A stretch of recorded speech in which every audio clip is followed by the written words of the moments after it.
Okay, I'm going to begin. Okay. And I'll not switch on the video because our internet connection is not so good. Okay. Are there questions?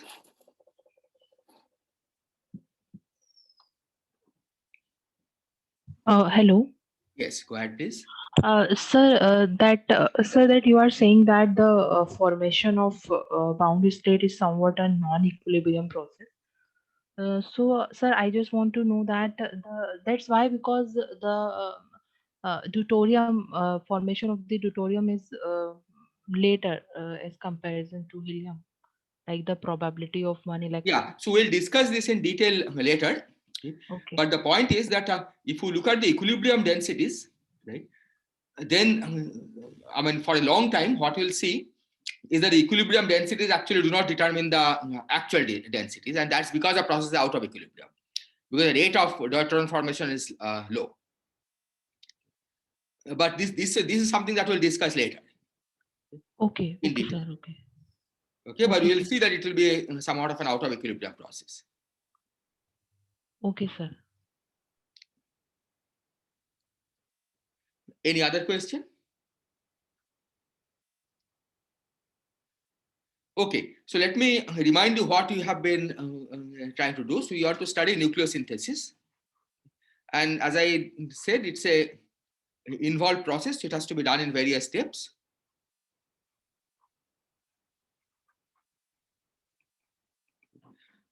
And this one I said, but I have not, of course, proven that this one happens at t between t in the range. Okay, so I wouldn't say it happens in this range, but there's a physics that we need to study for calculating nucleosynthesis. Okay, is the physics in the following range. It's about 0.1 MeV to MeV. Okay, and we'll discuss the reason in detail as we go along. Okay. So the first step, okay, which we started last time but we didn't complete. So first step is to find time dependence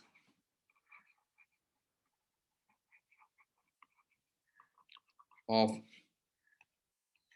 T, that is the E plus E minus gamma temperature, T nu, and lambda in this range. Okay, these are the relevant variables. And the equations that we'll be using.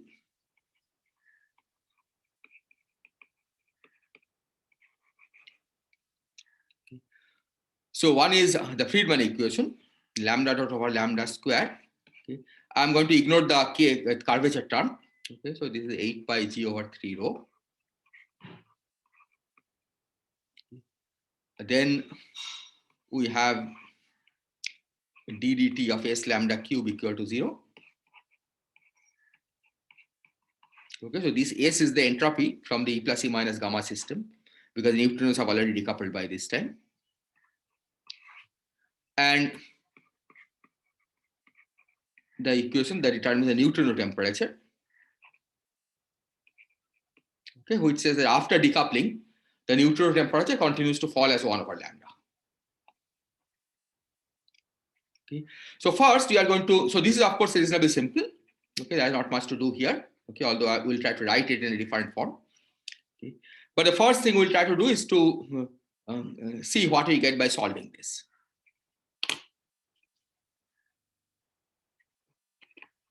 Okay. So for this, we have to look at the expression for the entropy. Okay. This is the entropy of the E plus E minus gamma system. Let me remind you again. So from a photon, we get 4/3 AB T cube. Okay. And let me remind you that this AB is just a number. I think this is pi square by 15, right? That's how I had introduced this. It's just a numerical constant. And then the contribution from the electron-positron system. So it's 1 over 2 pi square. Okay. Then you get 2 plus 2. Okay. So one from E plus, one from E minus. So this is say E minus, this is from E plus. And then you have an integral. I'll explain how that comes about. Integral k square dk times we have log of 1 plus e to the minus square root of k square plus m square by t plus 1 over t square root of k square plus m square.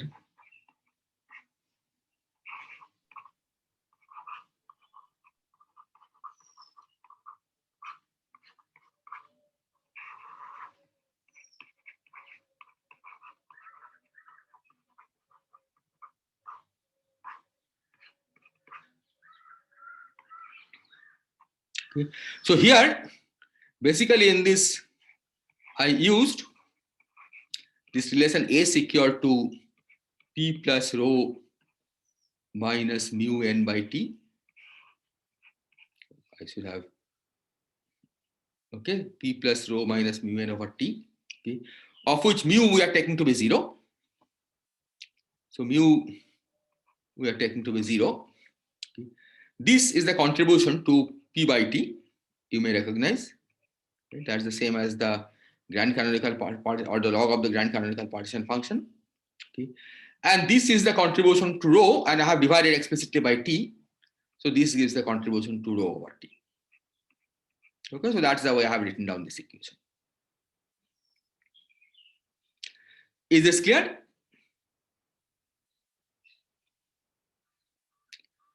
Okay, so now I'm going to make a substitution. Okay, I'll change variable. I'll define u to be k over t. And I'll also introduce a new variable x, which will be useful later as m over t. So we get 4/3 pi, 4/3 ab t cube, that I leave as it is, plus here you get 2 over pi square. And then you see that because k is t times u, okay, this k square dk gives you a t cube times u square du. So there is a t cube times integral 0 to infinity u square du. And then now let's write this. So this is log of 1 plus e to the minus square root of u square plus x square. Okay, you see that why this is useful to introduce variable x, because m over t is x, right? So this becomes u square plus x square, plus this becomes square root of x u square plus x square, because we have already divided by t, e to the minus square root of u square plus x square.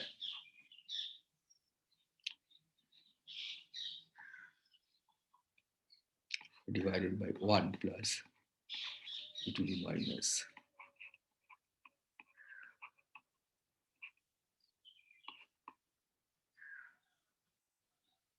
Is this clear? Okay, I have just made a change of variables and written it this way. Okay. And now you would notice that this integral, okay, the result of this integral depends only on x, right? X is this m over t ratio. Okay. So I'm going to write this as 4/3 ab t cube times fs of x. Okay. So I take 4/3 ab t cube outside. Then this 2 over pi square I multiplied by 3 over 4 ab, right? AB is just a number, okay, pi square by 15. So I take this 4/3 ABT cube outside, okay, and whatever is left, okay, is a function of x. This is just 1, and then the rest, whatever is left here is just a function of x up to numerical constants. So that's what I'm calling fs of x. Is this clear? Okay.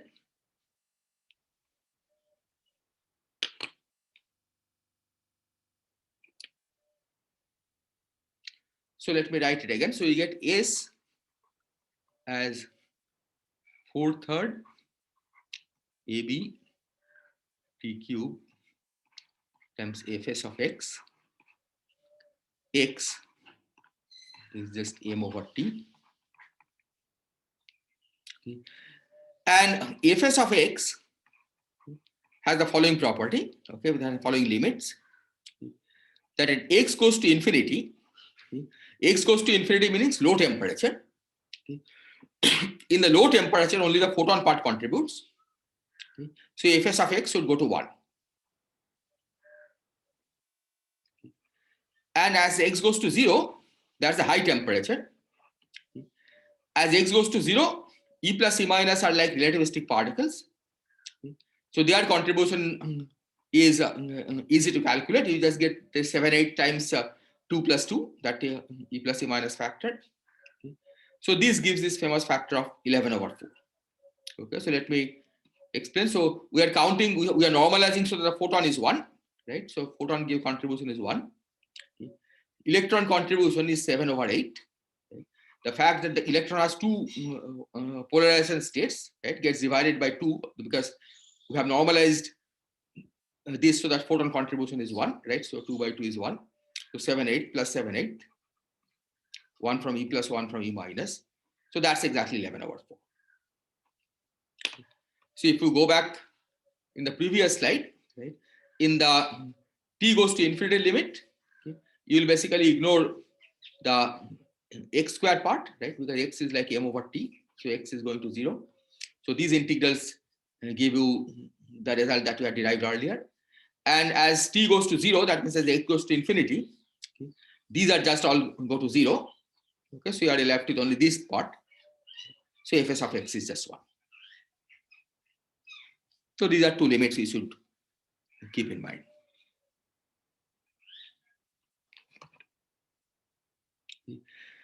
And so now we see that S lambda cube equal to constant means that t cube lambda cube Fs of x is constant. Or since t is given by m over x, I can also write this as x to the minus 3. In fact, I'm going to use the x variable x as the independent variable soon. So that's why I'm writing everything in terms of x to the minus 3 lambda to the cube times Fs of x equal to constant. And that constant you can in fact write in terms of, because that frees out, okay, Fs of x is 11/4, right? That frees out. So it's 11/4 times xf to the minus 3 lambda f cube.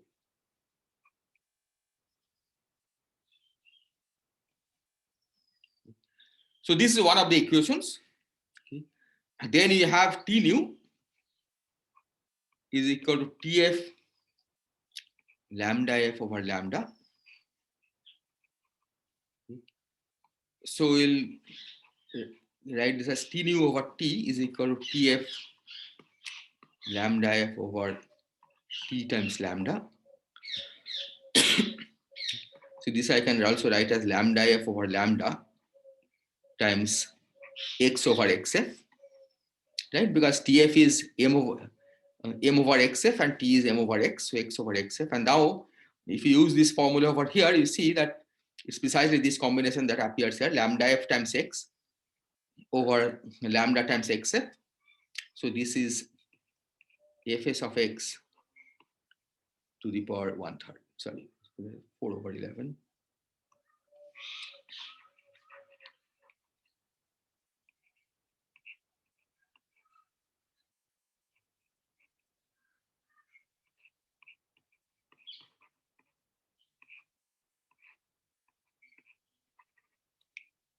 Okay. So you see that indeed at high temperature, that is as x goes to 0, this is 4/11 times 11/4. So T nu and T are equal, okay, which is what we know.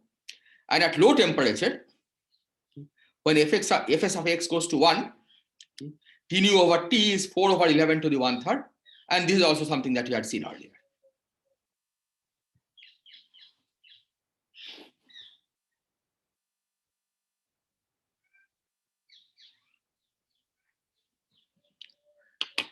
Okay, so what we're going to do now is to calculate the energy density.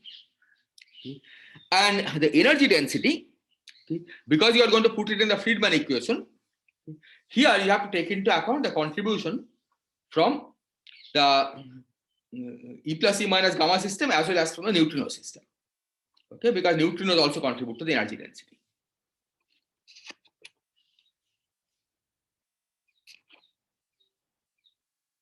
So now we compute rho.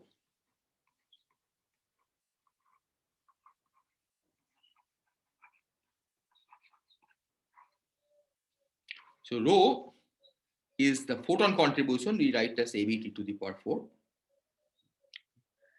Then the neutrino contribution. Okay, neutrino contribution I'll write later. Okay, maybe I can write this already. Okay.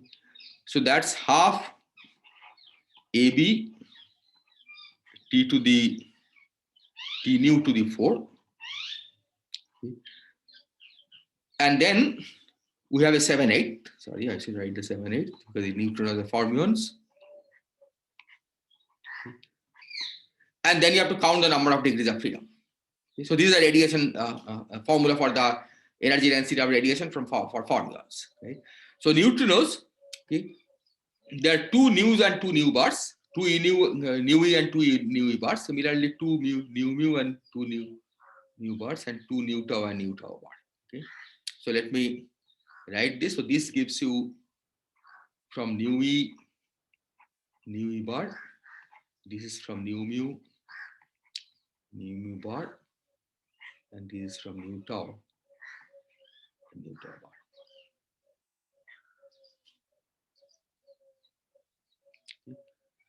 And then we have the E plus E minus contribution. So let me write that now. So that's 1 over 2 pi squared times 2 plus 2. Okay. So 1 from E plus, 1 from E minus. It's 2 from E minus and 2 from E plus. And then you have the integral 0 to infinity.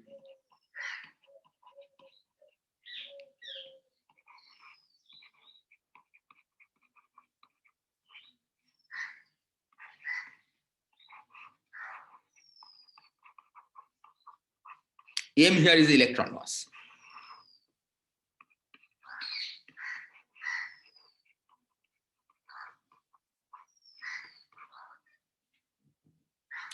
So yes, go ahead, please. Don't we have something like a spin or polarization component for like neutrinos? No, okay, neutrino you don't have because neutrinos are, this is something that we'll learn probably when you study other particle physics or the standard model. Neutrinos have only one helicity state.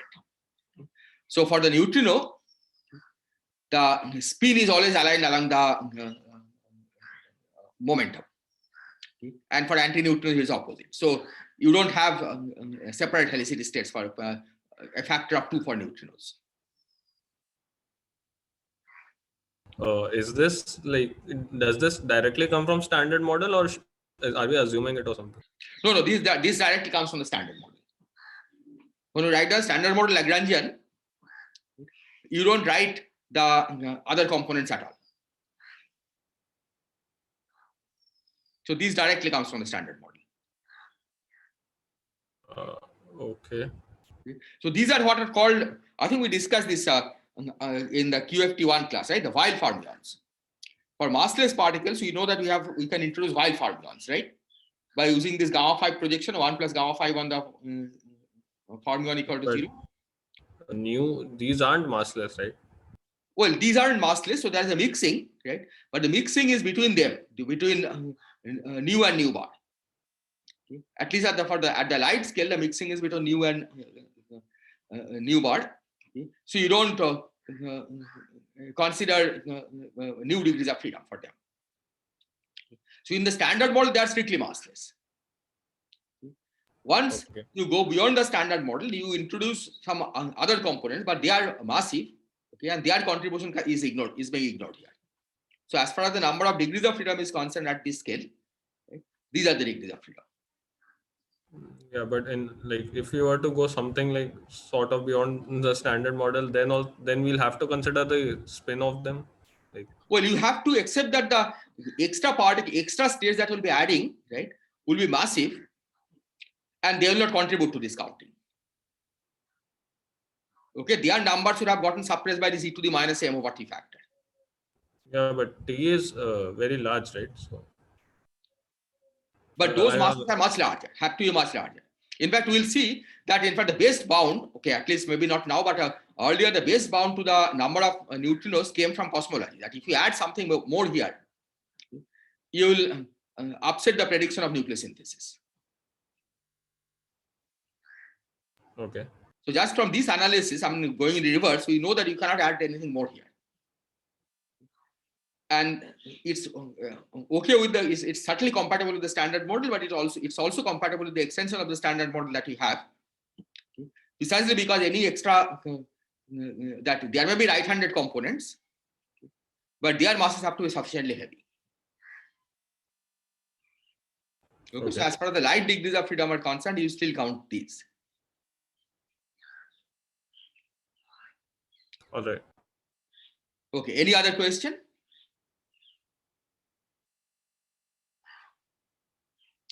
Okay, so I'll again make the same change of variable. So I'll use x, which is m over t, and u, which is k over t, and write rho as ab t to the power 4. Then here I'm going to write this as plus half.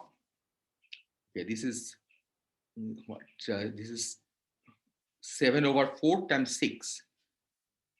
Sorry, 7 over 16 times 6, so that's 21 over 8. Right, that is plus 21 over 8. AB. 21 by 4. Pardon? Oh, okay. That's all. Nothing. Yeah, I think this is 6 over 2 is 3, right? Yeah, 21 over 8. AB, okay. And then in terms of t nu, I'm going to write this as t to the 4, okay, times 4 over 11 fs of x to the power 4/3. Okay, I just use this relation over here, t nu t relation.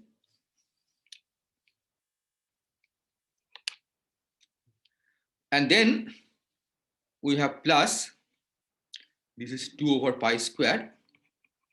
After this change of variable, again a t to the 4 comes out. Because k squared decay, this gives you t cube and this gives you another factor of t. And you have integral 0 to infinity u squared du, square root of u squared plus x squared, e to the minus square root of u squared plus x squared, 1 plus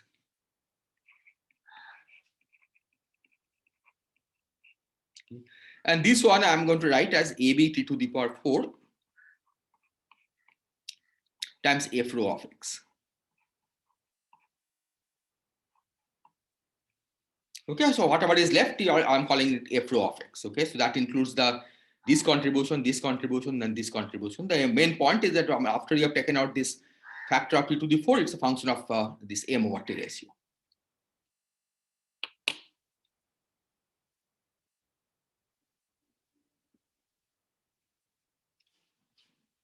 Okay.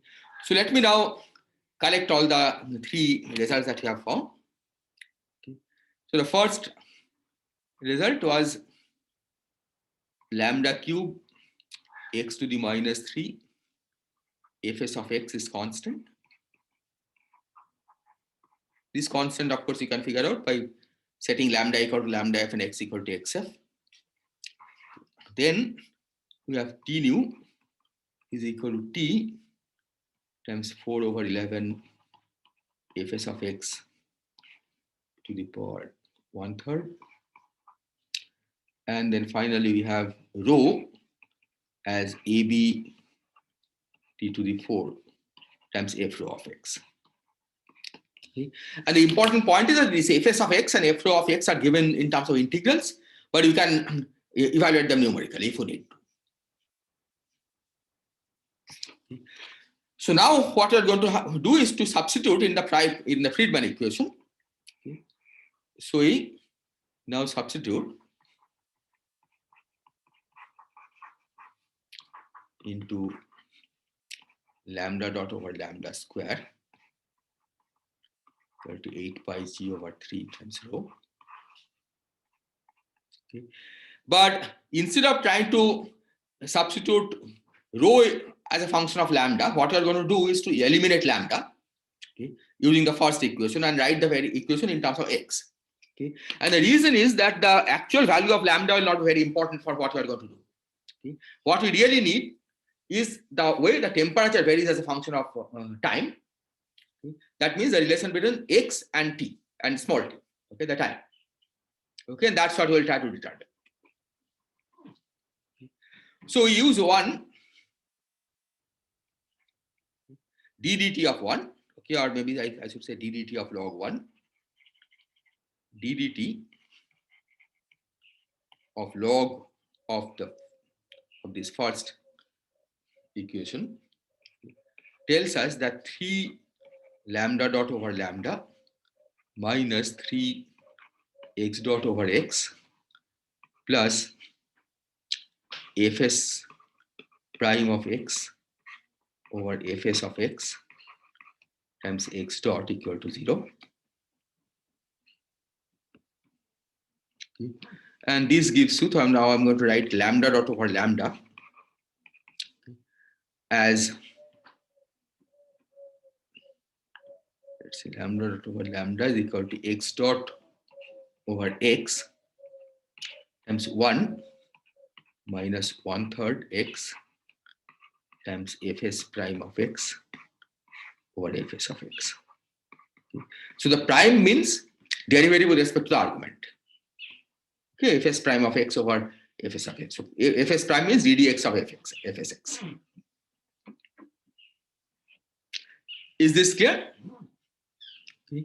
So the idea is that we are now going to substitute this in the Friedman equation, okay, to get an equation for x, because rho is given in terms of x, right?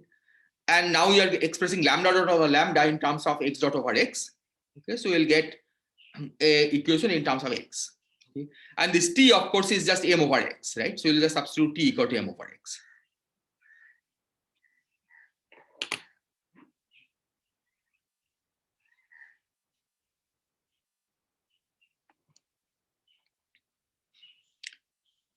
So we rewrite, eliminate lambda dot over lambda and rewrite Friedman equation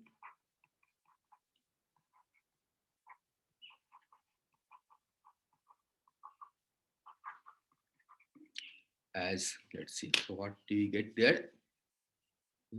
So lambda dot over lambda square will be x dot over x squared times this, the square of this.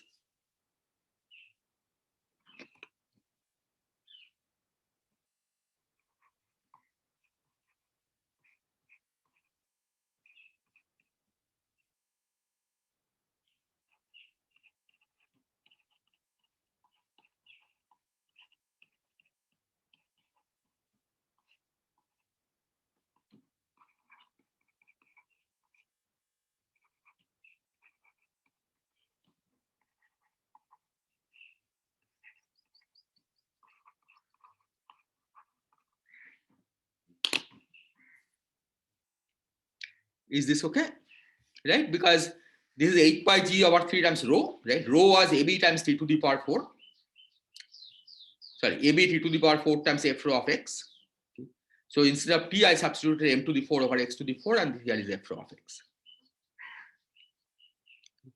So this, I can take the square root to write x dot as 1 minus x over 3 fs prime of x over fs of x in inverse. We are going to take the other side. Then 8 pi g over 3 times ab to the power half m square. This, there's a x square coming from here, so that makes it x to the minus 2 sorry, x to the minus 1.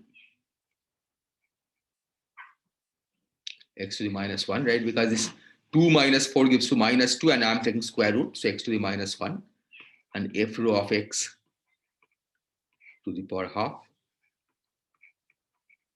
Okay. And I've chosen the positive side because with time temperature decreases, but x, which is 1 over t, that increases, right? So x dot we expect to be positive. So I've taken the plus sign over here. Okay. And this one I'm not going to write. So basically this is x dot is what? Dx dt.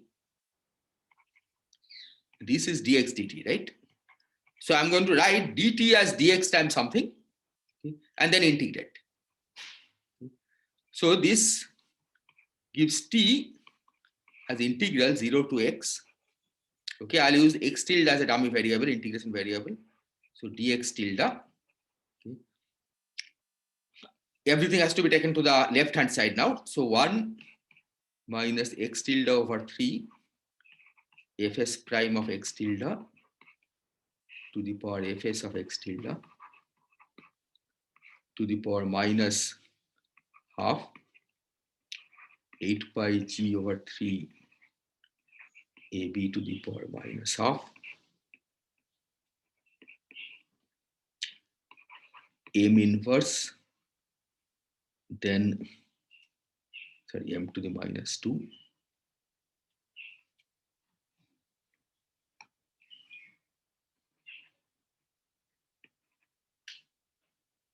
x and f rho of x to the power minus half.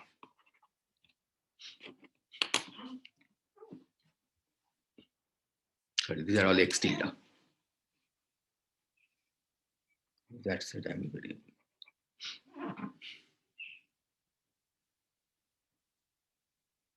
Yeah, I think this is The fine. first term has power 1, right? Yeah, this is sorry, this is not this should be power 1. Thank you. This is, there's a minus half. This is just,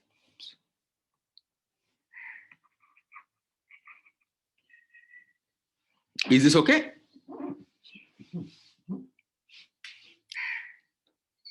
Okay. And see here what I have used, the fact that as t goes to 0, so the boundary condition that I've used, that as t goes to 0, x goes to 0, right? The temperature goes to infinity, so x goes to 0. Okay. That's why here it's t, and here I have started the integration from 0, right? Because otherwise I could have put an arbitrary constant. Okay, but because you are assuming that the temperature is infinite at the Big Bang, that's the definition of what origin of time, I have written it this way. Okay. So the idea now is that we know how to calculate this fs and f rho, okay, numerically, because they are written as integrals. Okay. So using this, we can now substitute here and find t as a function of x, right? Or equivalently t as a function of the temperature. Okay. And once you have gotten t as a function of temperature, okay, you of course also have t nu over t as a function of temperature, right? From this formula, okay, because x is just m over t. So we get some useful information from there, and so I'll write down the final table of what we get, and I'd urge you strongly to do this analysis numerically and verify this. So the table will be a table of temperature, which I'll write in MeV or Kelvin, okay, both. Then T over T nu, okay, as the temperature is falling, and this is T in seconds. Okay, T over T nu, of course, is dimensionless, so here you don't have to worry about the units.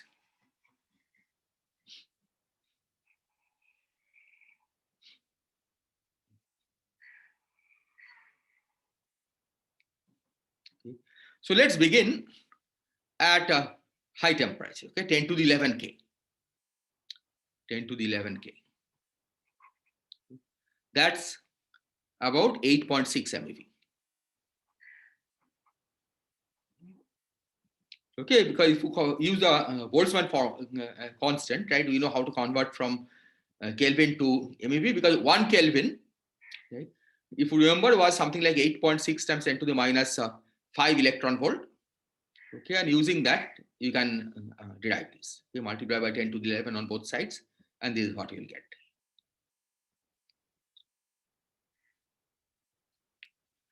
So at this temperature, okay, it's way above 1 MeV. So neutrinos haven't decoupled. T and T over T nu is 1.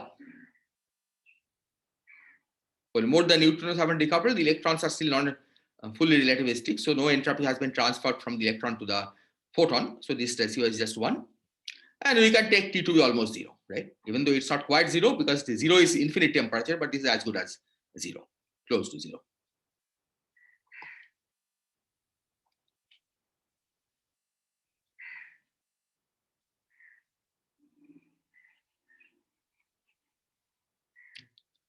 If we take 3 times 10 to the 10, okay, we can work out what it is in MeV. It's just directly inversely proportional. So the ratios fixed. So this is T over T nu still hasn't changed very much, but it started changing 1.001, and this time is about 0.1 seconds.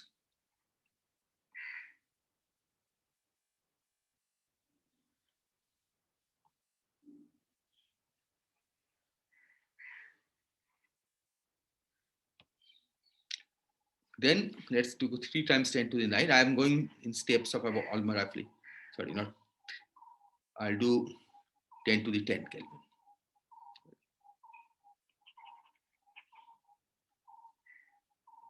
(10 to the 10 Kelvin). That's about 1/10 of this, so 0.86 MeV, right? That's the interesting region has started, right? Below, we have gone below 1 MeV. So here, this ratio is still almost 1.008. Okay, started increasing. This is about 1 second. This is what we are already found, right? 1 MeV is roughly 1 second. If you remember, we did this rough estimate earlier.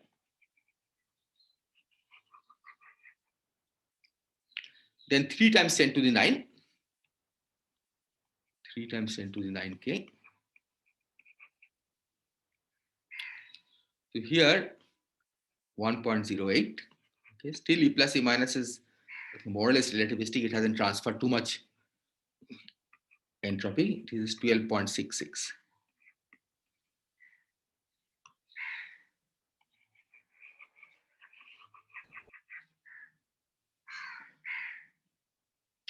Then 0.086. So this is 3 times. So now it's 10 to the 9 K.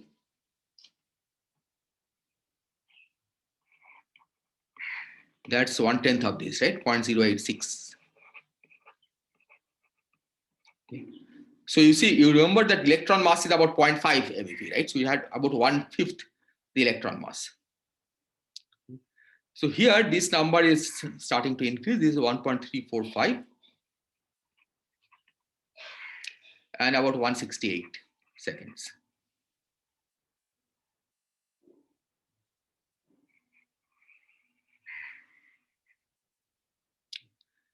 Then let me just write 2 more and then I'll stop. 3 times 10 to the 8 K is 1.401. This is about 1980 seconds.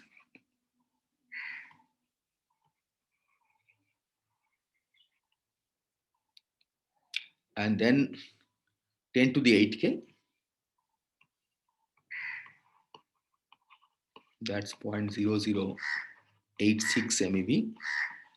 Okay, this number is unchanged, 1.401. So that's this 11 over 4 to the 1/3. Okay, so this is basically 11 over 4 to the power 1/3. Okay, so it has already settled down to its final value by this time. And this is way large, 1.78 times 10 to the 4. Okay. And I should just say that roughly this is the temperature at which the BBN is happening. Okay. So this is roughly the BBN the Big Bang nucleosynthesis happens around this temperature. Okay, this we'll see why. Okay, and it is also useful to compare neutron lifetime. Neutron half-life. I think it's about 880 seconds. Okay, so that's also roughly about this time. Okay. So beyond this, the neutron density starts falling rapidly. Okay. Around this time, the neutron density is still appreciable. Okay. And if you remember the logic that we had discussed earlier, that the helium to hydrogen ratio is fixed by the neutron to proton ratio at the time of Big Bang nucleosynthesis, because basically most of the neutrons get bound inside helium. Okay, so you can estimate the helium to hydrogen ratio just by knowing what the neutron to proton ratio was at that time. Okay, there are a few other elements, but their fraction is very small, and we'll again see why that is the case.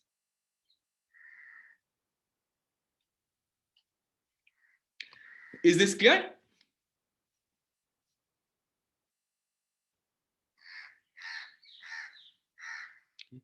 Now let me just state some thing which will not be directly relevant for what we're going to do, okay, but it's useful to note this. So if we had an extra decoupled particle,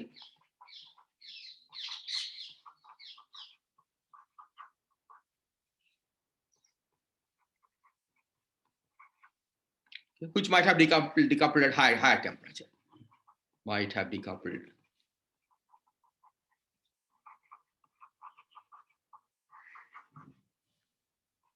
at higher T.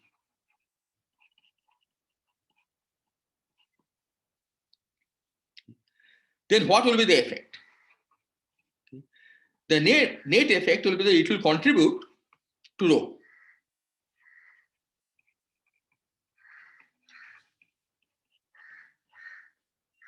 This means that the F rho of X will be larger.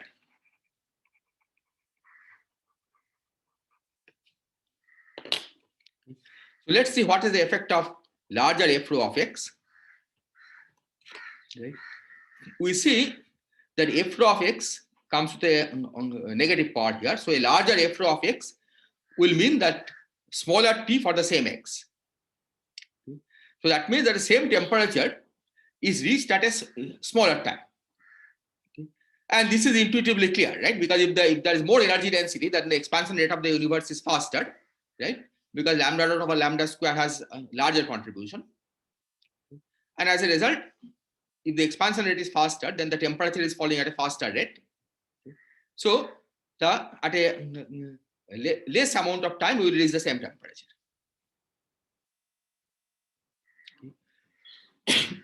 But this will mean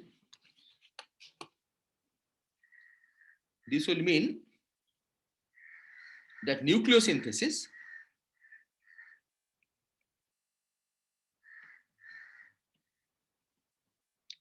will begin earlier.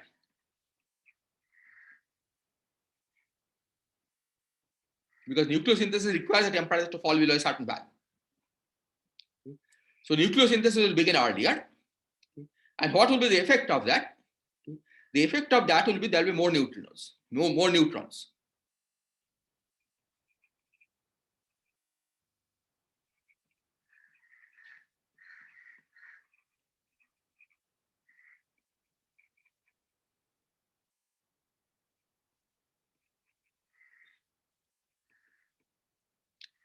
More neutron means the larger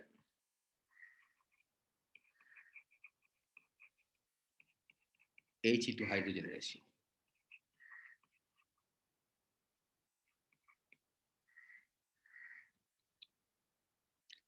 Is this clear? So would you show that table for a moment? Yes. Yes. At this 168 second mark, the nucleosynthesis is starting, right? Yes. But it will take time in some sense. Like, Well, actually, it doesn't take very much time. I mean, basically between 10 to the 9 and 0.75 times 10 to the 9, everything is completed. Right? And again, we'll discuss the reason why. Once it starts, it happens very fast. Because this deuteron bottleneck that I described, right? I mean, the deuteron formation, as you'll see, is an electromagnetic process. Okay, electromagnetic interactions are, of course, faster than weak interaction, but still slower than strong interaction. Okay? But once the deuteron forms, okay, then the binding of deuterons into helium, okay, and other heavy elements, that is a strong interaction process. So that happens very fast. Okay? So once the nucleosynthesis starts, basically it stops within, as I said, between 10 to the 9 and 10 to the 0.75 times 10 to the 9, it is completed. okay. And when we are saying that if there was something more in the density that we have not yet considered, we mean that this time will get even shorter. Like, Yes, exactly. This time will get even shorter. Right? Instead of beginning at 168 seconds, it will begin earlier. Okay? So by 168 seconds, some neutrons would have decayed, right? Because the neutron lifetime is like, as I said, 880 seconds. So that like when decay would we have been start- less. So more neutrons would have been present. And as a result, the helium to hydrogen ratio would have been more. do neutrons start decaying at the 1 GeV sort of a bound? Do neutrons start decaying? Like, when do we, I mean, when the temperature is lower than its mass? No, not its mass. Because, okay, this we'll discuss again in detail. Okay? The neutrons, of course, start decaying, but then the protons get converted to neutrons again, right? Because by the reverse process, because it's in a bath of neutrinos and electrons. Okay, so neutron number actually starts reducing. So above 1 MeV, the neutron proton numbers are almost equal. Okay, just by statistical analysis, they are in thermal equilibrium with the bath. Okay. And the reason is that the difference between the neutron mass and the proton mass is about an MeV. So once the temperature comes below MeV, the neutron number starts to decrease compared to the protons. That's why this range is important, the 1 to 1 MeV downwards. Yeah. So at T equal to 1 MeV, basically this decay process becomes relevant. But again, this is something that we'll have to study in detail later. Okay, that will be next part of the problem.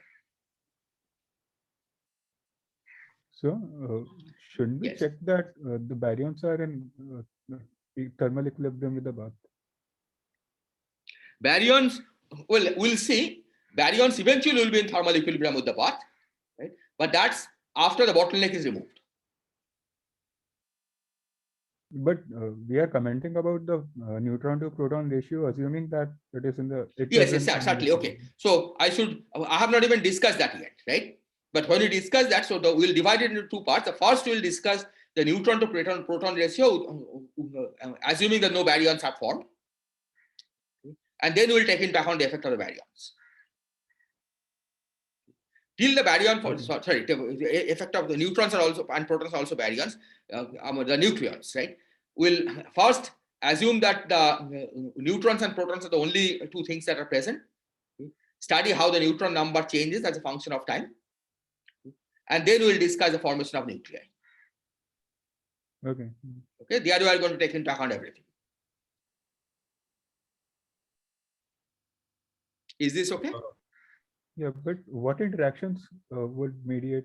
I mean, we'll discuss it, but I just want to know what interactions would be there between the bath and these neutrons. I mean, neutrons are at least, they don't have any charge, so how would they interact? Well, they will interact by the neutrinos. But neutrinos have already gone out of thermal equilibrium. Yeah, but still there will be some interaction with the neutrinos. Okay? But the major part of the major interaction is the neutron decay. See, that you cannot prevent, right? Okay.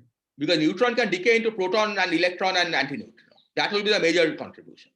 Even though the way we will set up the problem, we will take into account also the interaction with the small interaction, the neutrino bath, okay, and the electron bath. with electron plus neutrino, or the positron, not electron, positron plus neutrino can become protons and neutrinos. Okay. Okay. So these are all weak interactions. So they have, in a sense, gone out of thermal equilibrium. Okay. And that because of this, you will take into account this effect. But because of this, it's the dominant contribution will come from the neutron decay. Okay. Okay. Any other question?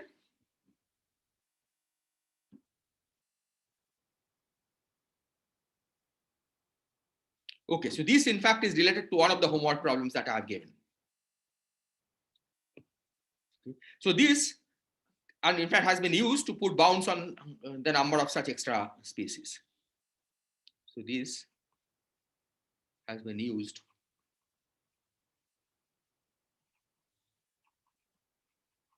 to put bounds because we know what the observed He to H ratio.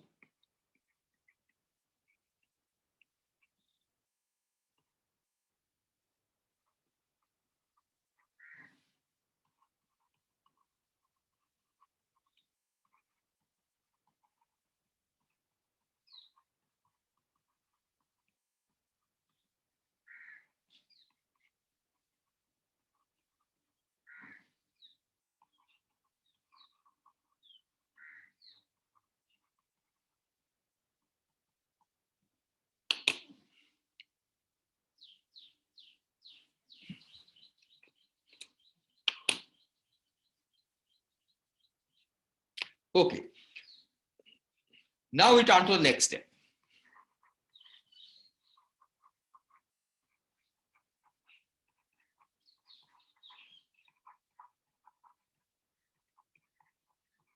Okay, now as I said, that it has to be done in several steps and it will take several lectures to finish this. So let me now begin the next step.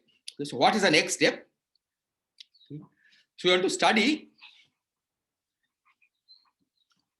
NP over NN ratio during this time.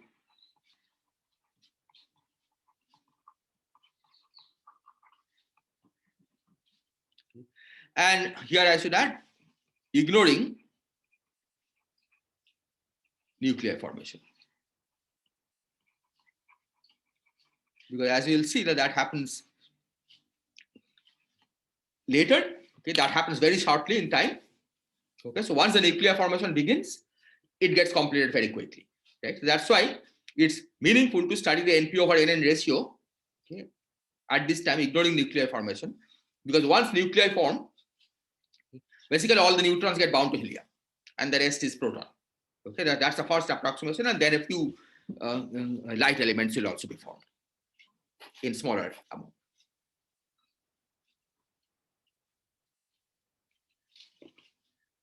Okay. So when you're talking about studying NP to NN ratio, we have to ask which interactions can change this ratio.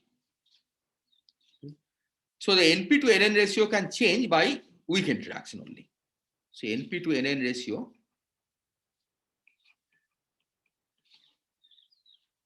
can change only by weak interaction.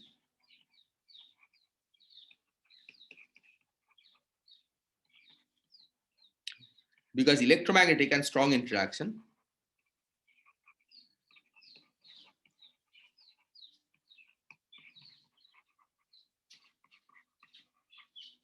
conserves NP and NN separately. Okay, you cannot convert protons to neutrons by these interactions. Okay, and that's another reason why, as I said, that when the nucleosynthesis will basically be electromagnetic and strong interaction. So during that process, these numbers are not going to change. So whatever is there at that time, that's what is used in formation of the nuclei. So you can basically, once the nuclear formation begins, we can switch off the weak interaction effects and just focus on the electromagnetic and strong interaction. Okay, but for now, we are going to study the weak interaction effects because we are interested in this ratio.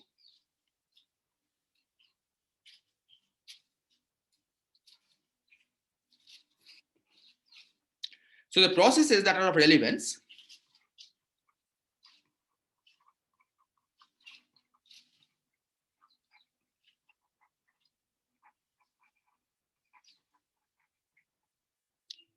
one is a neutron decay.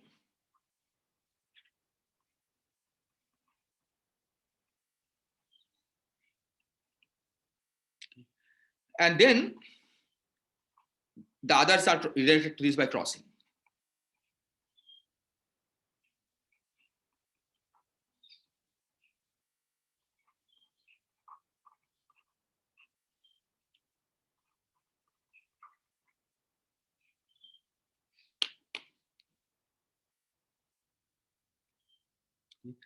So you see that in this process, right, the mu, nu mu, mu tau, nu mu, nu tau do not play a role.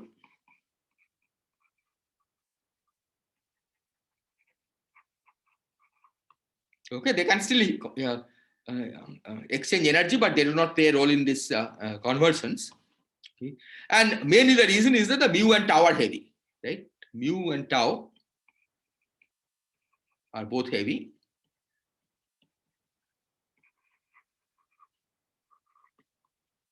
Okay. So this means that the number densities have become small.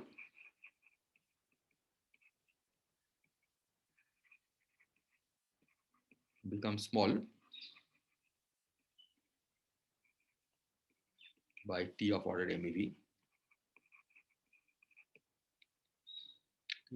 And so none of these processes, I mean, a similar process involving the muons and the corresponding neutrinos, or the tau and the corresponding neutrinos don't take place.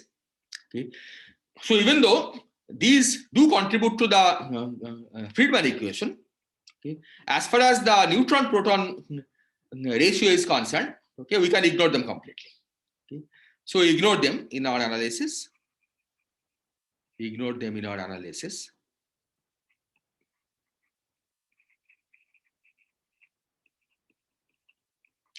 And focus on the NP, then E plus minus, gamma, and nu in E bar system.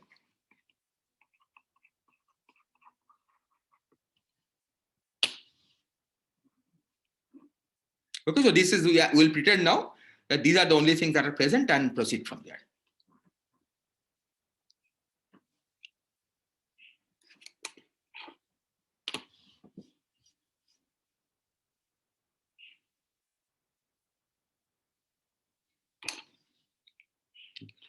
Now, the point is the following, okay, that we have seen that the N and P densities, so NN and NP, are much smaller than N gamma. Here you are really talking about the excess NN and NP, right? Because we argue that the NN bar and NP bar have gone to be very small by this time. So these are much smaller than N gamma. Okay, so this means that N and P cannot really affect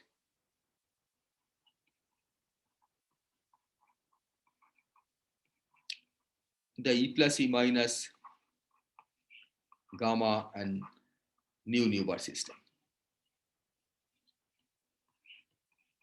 because their numbers are very small. Okay. But the converse is not true. Converse is not true. Okay. Which basically means that we can regard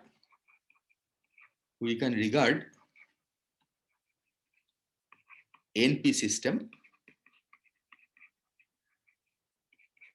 to be in thermal equilibrium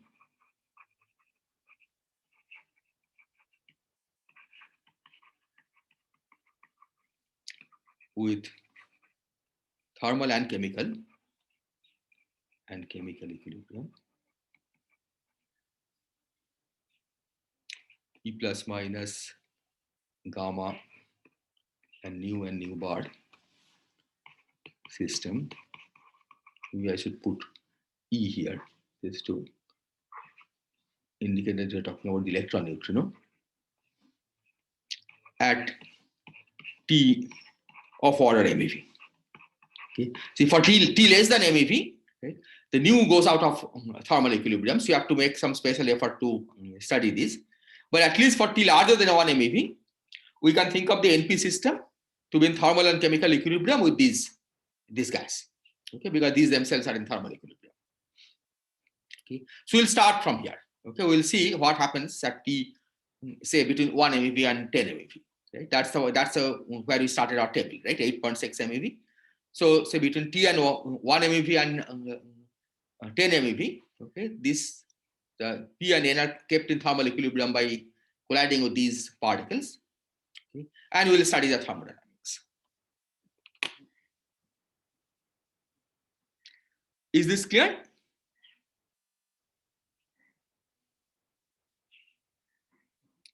So I don't quite still get why we are using these two words independently, the thermal and chemical equilibrium. Oh, because it may happen that the things fall out of chemical equilibrium, but are in thermal equilibrium, right? Imagine that the nu is decoupled completely, right? What? Suppose the weak interaction had gotten switched off completely. In that Yep. case, the NP conversion will stop. What N will and P stop? numbers will be separately conserved, Yeah. but they can still be in thermal equilibrium. Like, but what will mediate that thermal equilibrium then? Coolidge collision with E plus E minus photon. So that is something like a classical collision where they just exchange energy. Exchange energy, exactly. Not classical collision, quantum collision, right? Where they exchange energy. See, that thermal equilibrium means that they should be able to exchange energy fast enough, faster than the Hubble expansion rate, right? Chemical equilibrium means that they have to be able to change their particle numbers, whatever particle number you're talking about, at a rate that is faster than the expansion rate.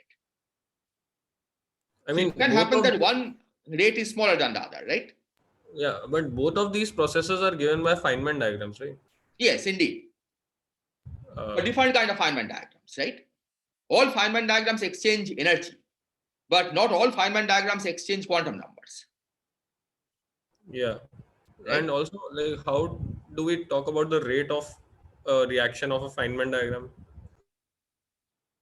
Well, this we calculated earlier. No, once remember that we looked at the cross section, sigma times n times v. That's the rate from the Feynman diagram. You calculate the scattering cross section from the Feynman diagram and use that to find the number of collisions that the particle undergoes per second. Right? And that number has to be larger than 1 in order for this to be in thermal equilibrium. Right? And when you're talking about chemical equilibrium, then the number of collisions which can change quantum number have to be larger than the rate of expansion. Okay. See, imagine that nucleosynthesis has taken place, right? Okay. Yeah. So nuclei are all bound. Okay. Now N and P cannot change to each other. Okay, because that requires weak interaction. Okay, it requires being hit by neutrinos. So the number of N and P get frozen. But nevertheless, that system, okay, of nuclei can be in thermal equilibrium because they are being bombarded by electron, positron, and photons.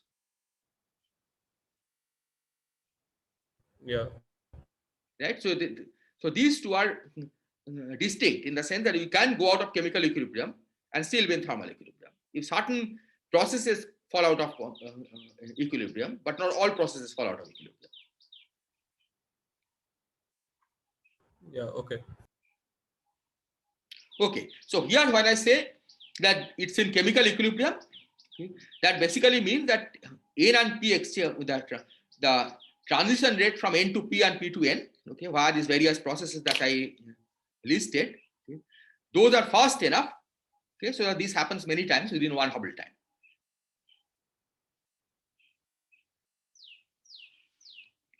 Yeah. Okay. So now let me just say one more point, that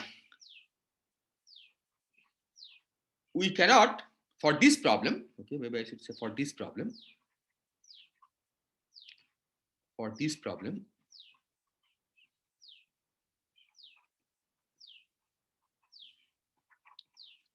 we cannot ignore the chemical potentials anymore.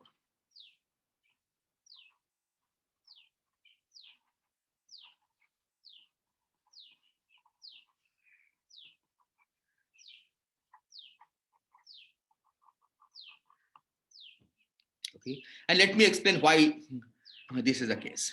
Okay, so let's calculate the number of neutrons, the number density of neutrons.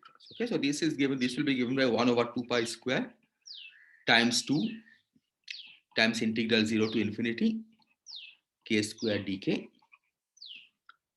e to the power minus square root of k square plus mn square. Okay, let me put the chemical potential in. Okay, because we want to argue that it cannot be set to 0.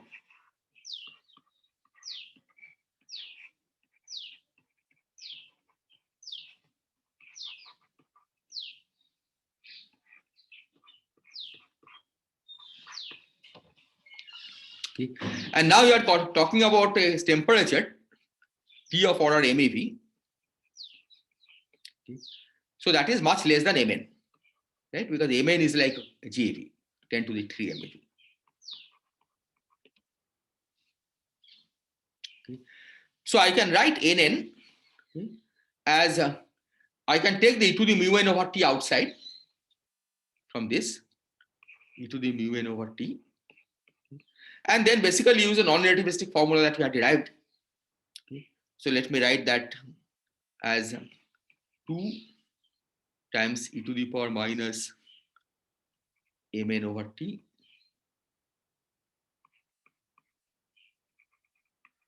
this is like rewriting of what the formula that we had found earlier, the densities.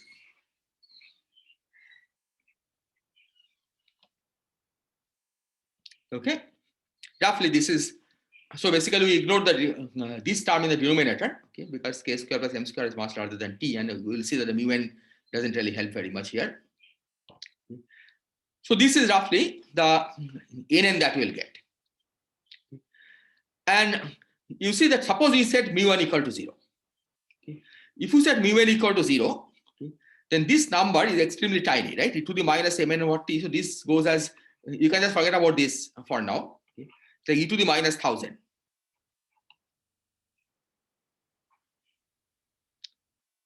Okay, so we'll get Nn over n gamma, and let me write also. Okay, so n gamma is proportional to TQ. Remember, n gamma is proportional to TQ. Okay, so maybe I can write, okay, let me forget about, let me write Nn over n gamma ratio. Nn over n gamma will be over e to the mu n over T e to the minus, I am ignoring all numerical factors. And here it will be like, so T comes in the denominator because we are dividing by TQ. So Mn over T, or let's say 2 pi T to the power 3 by 2. Okay, but you know that Nn over n gamma is of order 10 to the minus 9. Okay, that's from the current observation, which is also the case at this time, right? Because both are falling off as 1 over lambda k. So if mu n was 0, okay, then this number is e to the minus 1000. Okay, that's way below 10 to the minus 9. Is that clear? So the only way you can satisfy this, okay, is by taking mu n to be non-zero, okay, and in fact mu n to be close enough to mn, okay, so that this cancels this e to the minus 1000. Okay, 10 to the minus 9, this whole thing is like e to the minus 20. Okay, so basically you have to cancel this. Okay, so this is like say e to the minus 20, roughly. So mu n over t must be about 980, right? To be able to cancel this. Okay, this is just some small power of 10. Okay. So mu n cannot be set to 0 anymore. Okay, so this means that mu n over t must be close to mn over t minus 20, right? Mn over t is about 1000, right? So this is close to 980. That's large. Is this clear?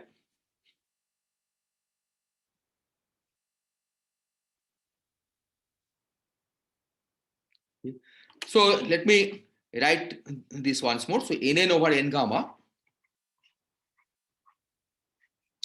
as e to the power mu n over t e to the minus mn over t. What did you get there? Mn over 2 pi t to the power 3/2, right? Roughly.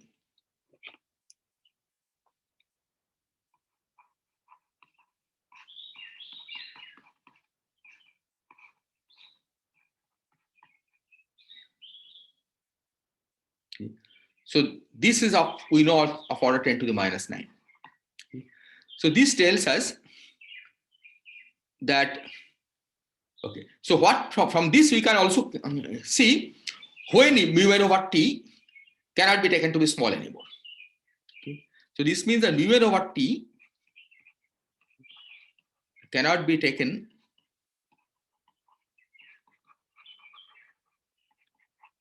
to be small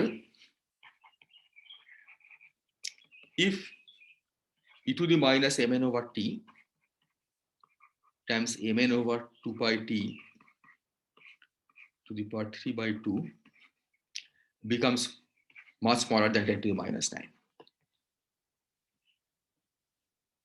Is that clear? Right? Because then we need this to be large to compensate, right, for the smallness of this. Okay. So this gives a temperature of mn over t of order 20, as we said. Okay, you can in fact solve this, right? E to the minus x times x over 2 pi to the 3/2 equal to 10 to the minus 9, and you will get the solution of x roughly of order 20. Okay. So this means that for t less than mn over 20, mu n over t cannot be taken to be small. Becomes appreciable.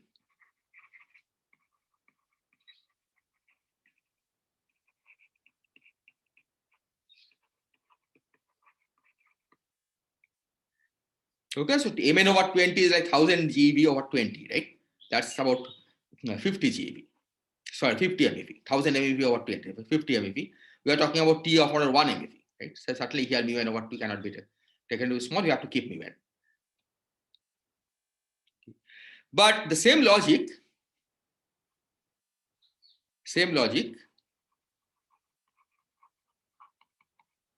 tells us that mu e over t becomes appreciable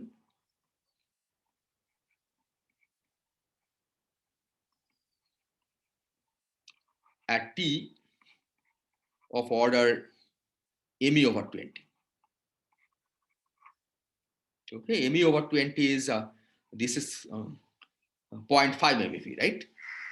Sorry, 0.5 MeV. So that's like 0.02.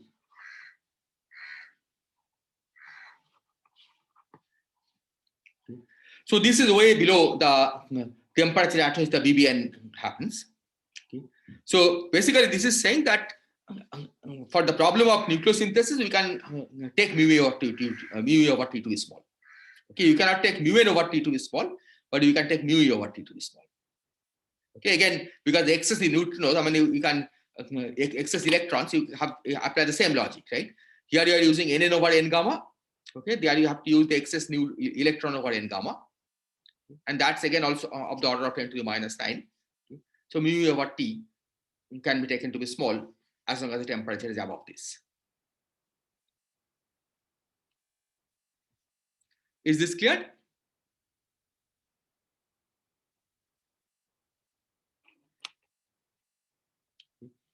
So similar logic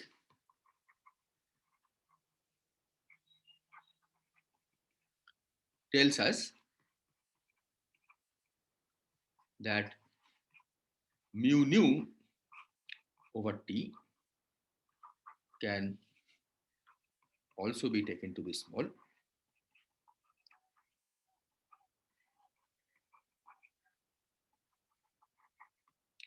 Here there is a hidden assumption.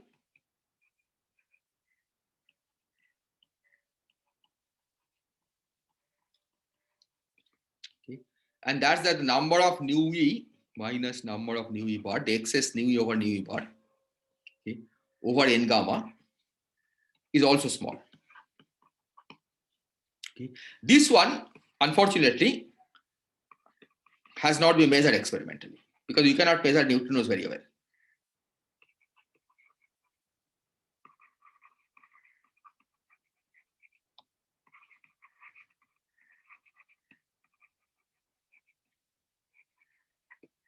Okay.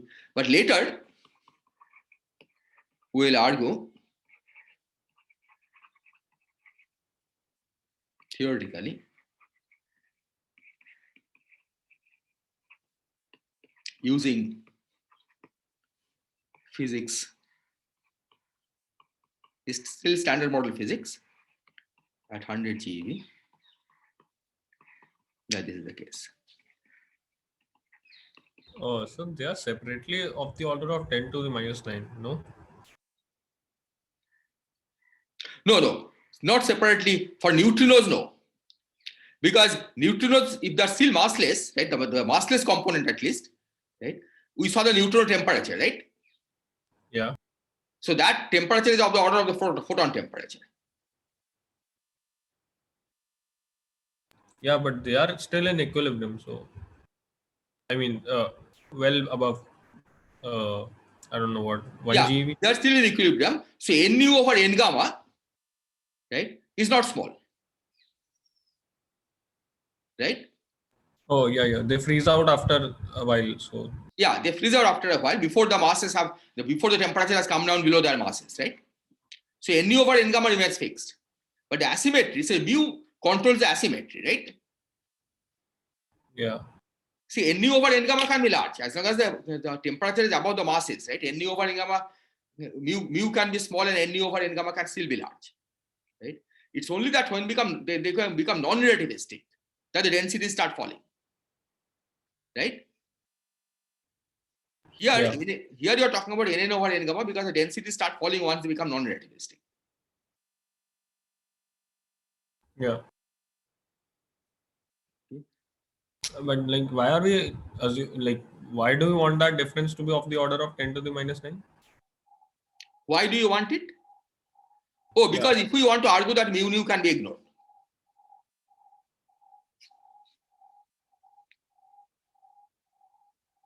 Okay. See, okay, maybe I can go back here. Okay. For n nu, there is a similar formula, right? Yeah. Okay. But because m nu is 0, there is no suppression here. Okay. Okay. So however, there is suppression in n nu minus n nu bar, right? Because what is the difference between n nu and n nu bar? Is this mu n, right? The sign of mu nu will change, right? Yeah. N nu will have a minus sign, n nu bar will have a plus sign, right? So if n nu minus n nu bar is small, then that will mean that the mu over T is small. Yeah. Is that point clear? Yeah. So it's different from the NN argument, right? Because here you have one non-relativistic. Both for N and E, right, we are working in the regime where it's non-relativistic, right? T is ME over 10, we saw. So when T falls below ME, right, then the actual number starts decreasing. And only if there is a non-zero mu that it can hold it. So that non-zero mu is needed, right, at a temperature below this. Yeah. Okay, so let me write the conclusion. Okay, and then you can try to convince yourself, or if it's not clear, we'll discuss it again. Okay. So the conclusion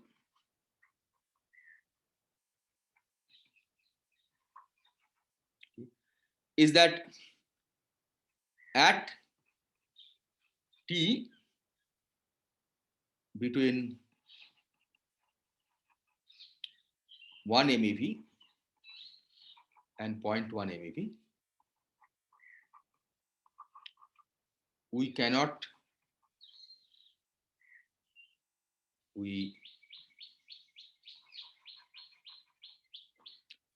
have appreciable values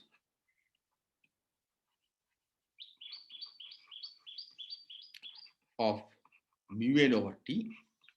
Similarly, mu p over T, right? The P is same argument goes through. But we can ignore, we can still assume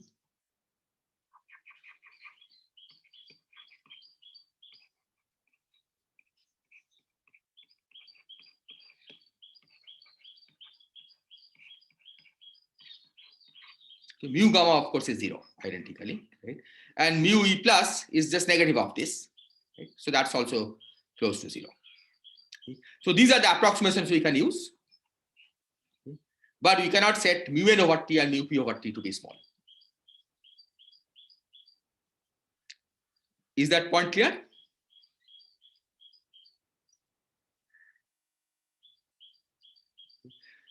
So next time we are going to introduce conserved charges, okay, and make write down more precise relationship between those conserved charges and the mu's. Okay. But the argument that I gave here, right, is general, and that will follow. I mean, that doesn't require introducing the conserved charges at this stage. Okay. This is just by comparing the formula for the densities in terms of the mu's and the temperature. You can see already from here that mu n over T, and if mu n over T is small, then you get an immediate inconsistency, because this number becomes much smaller than what is expected to be the case for n over n gamma.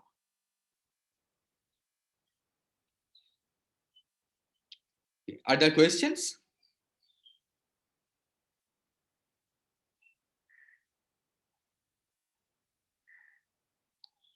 Okay, if not, I'll stop here and then we'll continue. Hello, sir. I had a question.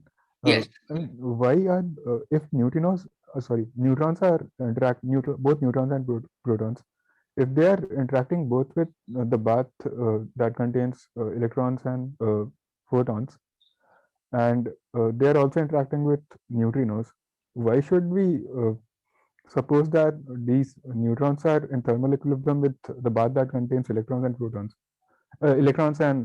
photons? I mean, temperature is set by the distribution of the thermal distribution, the distribution of energy of electrons and photons. And similarly, the temperature of neutrinos is also set in that way. So why do we say it is in equilibrium with photons and electrons? Why neutrinos are in equilibrium with photons and electrons? Neutrons. Oh, because this is like, see, we have to look for the number of collisions per neutron, right? Say if you take a neutron, you have to make sure that the number of collisions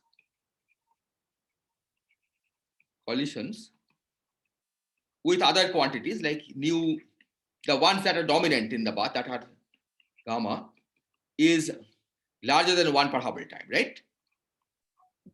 Yeah, I'm not asking that. I'm saying neutrons are interacting both with photons and neutrinos, and photons and neutrinos, once neutrinos are frozen out, they are going to vary with different temperatures.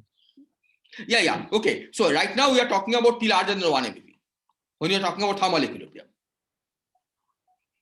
right? So after 1 MeV, right? We cannot use the thermal equilibrium formula anymore. Okay. Okay, but this, because T nu is not very different from T, right? At the level of this general qualitative argument, which says when you can set mu n over T to be 0 or not, right? That, it really doesn't make a difference that the neutrinos have fallen out of equilibrium. Okay? This argument will still be true. But you are right that you cannot apply the equilibrium formula anymore after that. Okay, and in fact, we will not apply equilibrium formula. We will try to use the detailed dynamical formula, okay, to calculate the change of rate, the rate at which the new numbers are changing. Sir, after 1 MeV, Yes. like T less than 1 MeV, like the only neutrinos that are like interacting are through decays, right? Yes, mostly. See, there is always a small interaction with also thermal bath, but mostly through decays. Yes. Yeah, so even though T nu is something different from the temperature of photons, we can still, I think, consider neutrons and protons to be in the thermal bath of just photons and electrons. Yes, that we can certainly do. Because Yeah. thermal equilibrium is not a problem because there is electromagnetic interaction, right? And that is the dominant one in the sense that the neutrinos are sparsely interacting. Yes. But this formula also requires chemical equilibrium. You see, this formula that he used for the number of neutrons, this requires also chemical equilibrium between neutrons and protons, right? Okay, Yeah. because you're using this, okay. If you take into account the decay of the neutron, right? This is not true. This will not be true anymore. Yeah. Strictly, right? But as an order of magnitude estimate, we can still use it, right? And as I said, we can use certainly for T of order MeV, right? We can use this, right? And here the way we argued this is that once T becomes less than 50 MeV, right? That you have to start using mu n over T non-zero. Okay, there of course there's a problem with equilibrium, right? Everything is in chemical and thermal equilibrium. So this formula that I have written down, you can say it's strictly valid. All these explicit formulas are strictly valid for T larger than 1 MeV when everything was in thermal equilibrium. And in that regime, we learned that we can ignore mu e and mu nu, but we cannot ignore the mu n and mu p. Yeah. Okay, and up below 1 MeV, right, the statistical formula will not be valid anymore. Okay, we'll apply the statistical formula assuming it's valid, okay, and then see what has to be changed, because we know that the statistical formula are not valid because the weak interactions are fallen out of equilibrium. Yeah. Also, like maybe we'll do that, but should we like define some sort of a co-moving lifetime? Yeah, co-moving lifetime, but the point is neutrons are, you look at this temperature is like 1,000th of the mass, right? Okay. Okay, so they are really relativistic, non-relativistic. So they are sitting at rest in the co-moving frame, the neutrons. So you are thinking of co-moving lifetime because if the neutrons are moving, right? Yeah. So there is no dilation or anything. No, there is no dilation because they are really non-relativistic. They can be thought of as sitting at rest. Okay. Also, I had a like perhaps non-cosmological question. Okay, but maybe if somebody else has a cosmological question, we can take that and then we can go to non-cosmological question. Any other question? Okay, maybe I'll stop recording and then we can ask for the non-cosmological question. Just 1 minute.